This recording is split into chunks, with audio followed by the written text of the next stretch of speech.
Welcome to RM biology. তোমরা প্রত্যেকেই জানো যে তোমাদের ওয়েস্ট বেঙ্গল নিট ইউজির যে স্টেট কাউন্সিলিং চলছে তার রাউন্ড ওয়ানের কিন্তু রেজাল্ট প্রকাশিত হয়ে গেছে। তো রাউন্ড ওয়ানের রেজাল্টের ভিত্তিতে আমরা যদি দেখি যে রাউন্ড ওয়ানের কাট অফ মার্কস কত গেছে সেটা আজকে জানবো, এবং রাউন্ড টুতে র্যাঙ্ক কত র্যাঙ্ক পর্যন্ত থাকলে তোমরা সেফ সেটাও কিন্তু আমি তোমাদেরকে বলে দেবো। তো চলো ভিডিওটি শুরু করা যাক।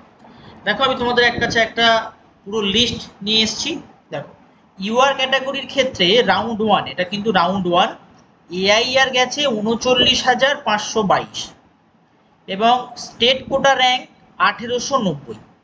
মার্কস কত গেছে? ৬৩৬। কোন ইনস্টিটিউশনে হয়েছে? জলপাইগুড়িতে। ইডাব্লিউএস এ গেছে দেখো ১,০০,০০০-এর উপরে। এসকিউ কত হয়েছে? ৪,৭১১। মার্কস কত? ৫৮০। একই কলেজ, জলপাইগুড়ি। তারপর ওবিসি এ ৪৩,৬১৫ এবং স্টেট র্যাঙ্ক হয়েছে ২,১২৪। মার্কস ৬৩১, ঝাড়গ্রাম। তারপরে ওবিসি বি ৪৮,৪৩৪, ২,৪৩৫ স্টেট র্যাঙ্ক, মার্কস ৬২৬। কোথায় হয়েছে? জলপাইগুড়িতে। এসসি গেছে ১,৫৪,২৭৫। ক্যাটাগরি যদি স্টেটে দেখি সেখানে হয়েছে ৫,৭৫২ স্টেট র্যাঙ্ক, মার্কস ৫৩৭। কোথায় হয়েছে? জলপাইগুড়িতে। এসটির ক্ষেত্রে যদি আমরা দেখি ৬,০০,০০০-এর অনেক উপরে গেছে এবং স্টেট র্যাঙ্ক ৮,০২২। মার্কস কত? ৩০০। কোন কলেজে হয়েছে? তাম্রলিপ্ততে। এই যে এগুলো আছে যেগুলো তোমরা দেখতে পাচ্ছ এগুলো কিন্তু পুরোপুরি রাউন্ড ওয়ানের জন্য। এবার যদি আমরা রাউন্ড ওয়ানের প্রেডিক্ট করি যে রাউন্ড ওয়ানে কেমন কি হতে পারে, স্টেট কোটা দিয়েই বলছি, তো মোটামুটি ধরে রাখতে পারো এটা ১৯০০ পর্যন্ত যেতে পারে। ১৯০০ থেকে ১৯১০ যেতে পারে।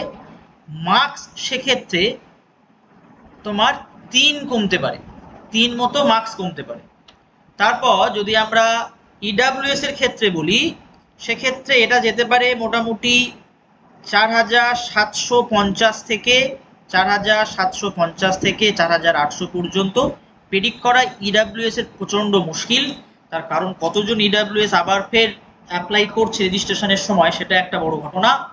তো এখানেও আমরা বলতে পারি যে মোটামুটি ৩-৪, -৩ বা -৪ হতে পারে নাম্বারের ক্ষেত্রে। ইনস্টিটিউশন সেম থাকতে পারে বা ঝাড়গ্রাম হতে পারে, জলপাইগুড়ি থাকতে পারে বা ঝাড়গ্রাম হতে পারে। ওবিসি এর ক্ষেত্রে যদি আমরা স্টেট র্যাঙ্কটা দেখি সেটা ২১৫০ থেকে ২১৭০-এর মধ্যে ঘোরাফেরা করতে পারে গভর্নমেন্টের জন্য। আর মার্কসটা মোটামুটি তুমি ধরে রাখতে পারো যে ৬২৬ থেকে ৬২৭ হতে পারে, এই রেঞ্জ যদি মার্কস থাকে।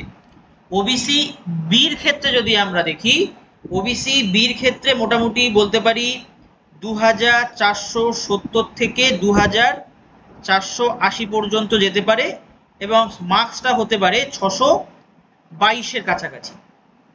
এসসির ক্ষেত্রে তোমার র্যাঙ্কটা মোটামুটি ধরো ৫,৮০০ বা ৮১০ এরকম হতে পারে। মার্কসটা হতে পারে ৫৩২-৩৩, এই রেঞ্জে। এসটির ক্ষেত্রে এটা মোটামুটি ৮,১০০, ৮,১৫০-এর মধ্যে হতে পারে। মার্কস থাকতে পারে ২৯০-৯২-এর মধ্যে মার্কস থাকলে কিন্তু এসটি ক্যান্ডিডেট হতে পারে। তো তোমাদের সেকেন্ড রাউন্ডে এরকম কাট অফ থাকতেই পারে, না থাকার কিচ্ছু নেই। ইনস্টিটিউশন সেমও থাকতে পারে অথবা ঝাড়গ্রাম হতে পারে প্রত্যেকের লাস্ট ইনস্টিটিউশন সেকেন্ড রাউন্ডের ক্ষেত্রে। তো সেকেন্ড রাউন্ডে যদি কেউ আমার থেকে কাউন্সেলিং করাতে চাও অবশ্যই করে পিন কমেন্টে দেয়া আমাদের যে অফিসিয়াল ইমেল অ্যাড্রেস আছে সেখানে তোমরা মেল করতে পারো। এছাড়া পরবর্তী ভিডিও আমি তোমাদের জন্য নিয়ে আসছি যে গভর্নমেন্ট বিডিএস কাট অফ কত গেছে ফার্স্ট রাউন্ডে, সেকেন্ড রাউন্ডে কত যেতে পারে, তার জন্য চ্যানেলটি অবশ্যই করে সাবস্ক্রাইব করে নাও। নিট কাউন্সেলিং রিলেটেড, সেটা এমবিবিএস, বিডিএস, আয়ুষ, কিছুদিনের মধ্যে আয়ুষের কাউন্সেলিং শুরু হয়ে যাবে। সমস্ত কিছুর আপডেট পেতে কিন্তু তোমরা চ্যানেলটি সাবস্ক্রাইব করে নাও এবং বেল বাটনটি বাজিয়ে দাও।